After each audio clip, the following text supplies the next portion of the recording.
Good morning students. बेटा आज का जो हमारा टॉपिक है वो है uniform motion in a straight line.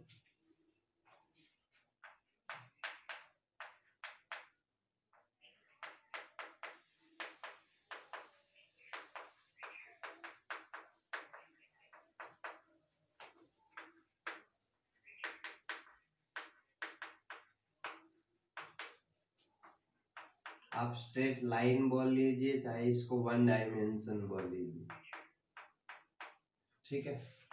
देखिए अगर हम यहाँ से ओरिजिन लेकर चलते हैं, ये है हमारे पास ओ पॉइंट। तो ये हमारे पास एक स्ट्रेट लाइन है जहाँ पर यह टाइम है t1, यह टाइम है t2, यह टाइम है t3। क्लियर। ये पॉइंट है हमारा ए, ये पॉइंट है बी, ये पॉइंट है सी। यहाँ से यहाँ तक की डिस्टेंस है x0, यहाँ से यहाँ तक की डिस्टेंस है x1, और यहाँ से यहाँ तक की जो डिस्टेंस आप देख पा रहे हैं और से सी तक की जो डिस्टेंस है वो है हमारे पास x2। क्लियर। अभी हम लेकर चलते हैं जो OA है वो हमारे पास है टाइम t1, OB है t2 और OC है t3। क्लियर। और ऑब्जेक्ट एक यूनिफॉर्म मोशन में है, इसका मतलब ऑब्जेक्ट एक कांस्टेंट वेलोसिटी से मूव कर रहा है। क्लियर। अभी हमें पता है कि जो वेलोसिटी जो है वो बेसिकली क्या है, it is the ratio of displacement to the time interval.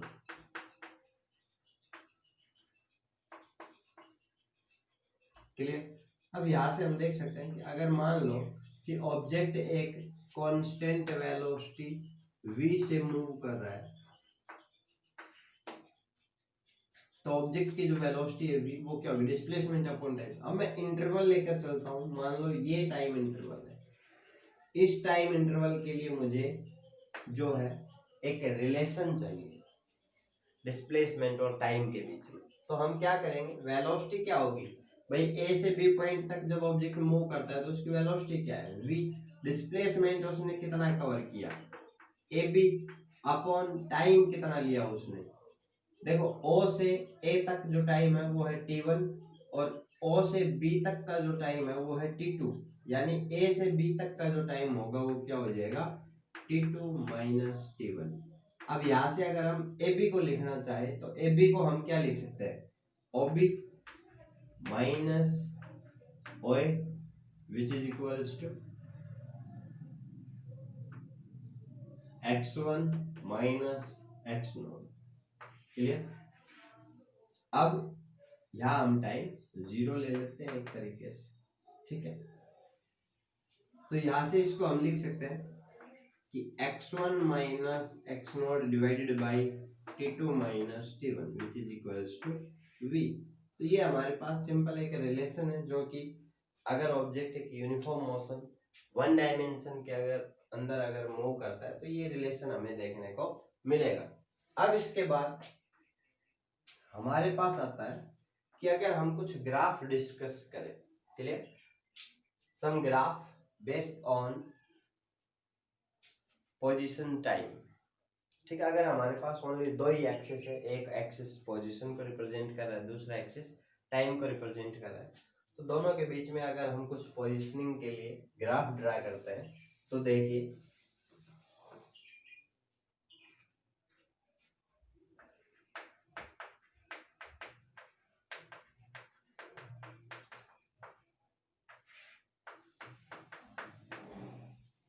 ठीक है।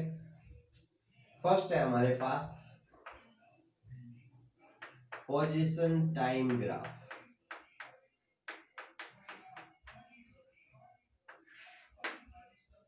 पहला है ऑब्जेक्ट इज इन रेस्ट। अगर हमारा ऑब्जेक्ट रेस्ट की पोजीशन में है उस समय जो ग्राफ होगा वो कैसे होगा, देखिए अभी इधर हम लेकर चले पोजीशन और इधर हमारे पास है टाइम, तो आप देख सकते हैं कि ऑब्जेक्ट जब रेस्ट में है तो सिंपल सी बात क्या है हमारे पास कि भाई ऑब्जेक्ट की पोजीशन चेंज नहीं हो रही है, ऑब्जेक्ट कोई डिस्टेंस कवर नहीं कर रहा है, लेकिन टाइम लगातार चल रहा है। तो इस ग्राफ को शो करने के लिए हम इस तरीके से एक स्ट्रेट लाइन शो करते हैं। ये जो ग्राफ है ये किसको रिप्रेजेंट करेगा? Position time graph which represent the position of rest of an object। Clear? Second अगर हम ग्राफ की बात करें तो देखिए सेकंड जो ग्राफ है वो है यूनिफॉर्म मोशन के लिए। अगर हमारा ऑब्जेक्ट एक यूनिफॉर्म मोशन के अंदर है तो यूनिफॉर्म मोशन को रिप्रेजेंट करने के लिए हमें पता है कि भाई यूनिफॉर्म मोशन क्या होता है। अगर ऑब्जेक्ट इक्वल टाइम इंटरवल में इक्वल डिस्टेंस कवर करता है तो हम कहते हैं कि उस ऑब्जेक्ट का जो मोशन है वो कैसा है? यूनिफॉर्म मोशन है। तो यूनिफॉर्म मोशन को शो करने के लिए बेसिकली हम क्या करेंगे, एक स्ट्रेट लाइन शो करेंगे। क्लियर? ये जो स्ट्रेट लाइन है ये किसको, इधर हम एक्स से रिप्रेजेंट कर रहे हैं पोजीशन को या डिस्टेंस को। क्लियर? और टी से रिप्रेजेंट कर रहे हैं हम टाइम को। तो ये जो ग्राफ है हमारे पास, ये जो स्ट्रेट लाइन है ये रिप्रेजेंट करेगी किसको? यूनिफॉर्म मोशन को। नेक्स्ट हमारे पास ग्राफ आता है अगेन यूनिफॉर्म मोशन।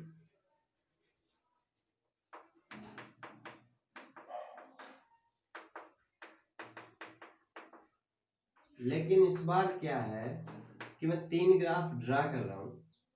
पहला जो ग्राफ है वो रिप्रेजेंट करेगा ओरिजिन एज इनिशियल पोजीशन, यानी कि जो हमारा ग्राफ है वो ओरिजिन से स्टार्ट होगा। सेकंड है कि जो ओरिजिन है वो हमने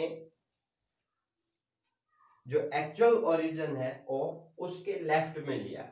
ठीक है? यानी कि जो इनिशियल पोजीशन है वो क्या है? Left to the origin. Initial position is in left to origin. और नेक्स्ट जो हमारे पास है सी पार्ट, उसमें जो इनिशियल पोजीशन हमने ली है वो राइट टू ओरिजिन लिया, is in right to origin. देखिए एक ही ग्राफ में हम तीनों शो करने वाले हैं।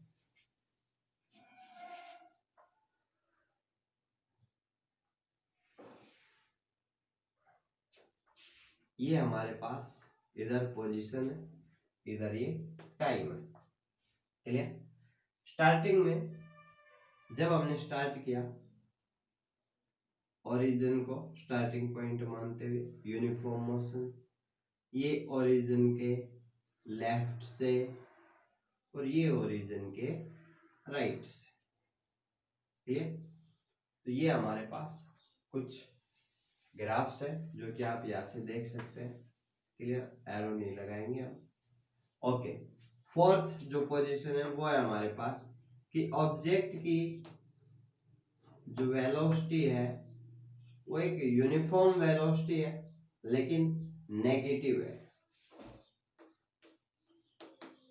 Object is moving with A negative uniform velocity.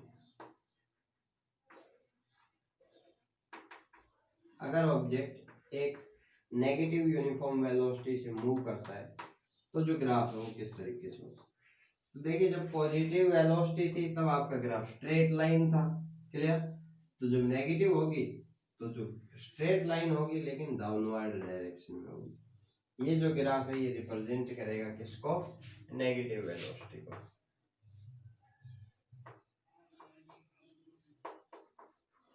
और इसी में अगर हम देखें कि अगर हम एक और ग्राफ लेकर चलते हैं कि जो ग्राफ यहाँ पर शो करेगा कि ऑब्जेक्ट जो है, फिफ्थ जो पोजीशन है वो है हमारा नॉन यूनिफॉर्म मोशन, यानी ऑब्जेक्ट का जो मोशन है, ऑब्जेक्ट एक कांस्टेंट वेलोसिटी से मूव नहीं कर रहा है, क्लियर।